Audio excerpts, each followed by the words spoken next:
Our next story comes from West Asia, where the U.S. has once again sent Secretary of State Antony Blinken to the region. He arrived in Israel earlier today, marking his 11th visit to West Asia in a year. This trip represents a new effort to establish a ceasefire, as the U.S. believes the timing is favorable. Following Israel's killing of Yahya Sinwar, Washington hopes this could serve as a means for Israel to conclude the conflict positively. However, even if the direct fighting ceases, covert warfare will continue in West Asia. This involves not only Israeli intelligence operations but also actions from Iran, which Israel has been uncovering. Recently, Israel announced the arrest of 7 Iranian spies, with claims that another 7 were detained today. The first group, arrested yesterday, was operating in northern Israel and included Azerbaijani Jews who had gained Israeli citizenship. Among them were 2 minors and a soldier who had deserted. According to Israel, these individuals conducted around 600 spying missions over 2 years, starting before the October 7th attacks last year.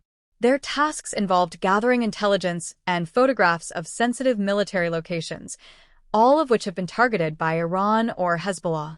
For instance, Hezbollah directly attacked the Naim base during missile strikes on April 13th and October 1st, and it fired rockets at the Ramat David base on October 5th.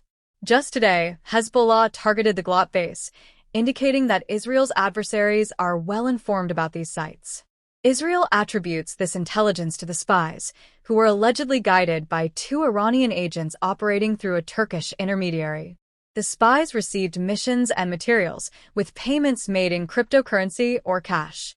The second group of 7 spies, arrested today, consisted of younger individuals aged 17 to 23, led by someone of Arab descent.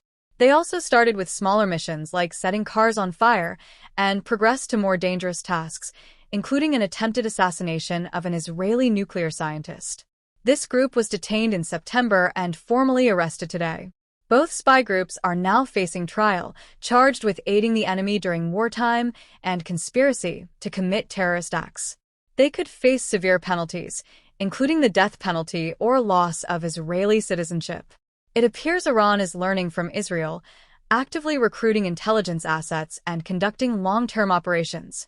While a ceasefire is unlikely at this stage, which could alleviate immediate violence, the underlying shadow war is expected to persist.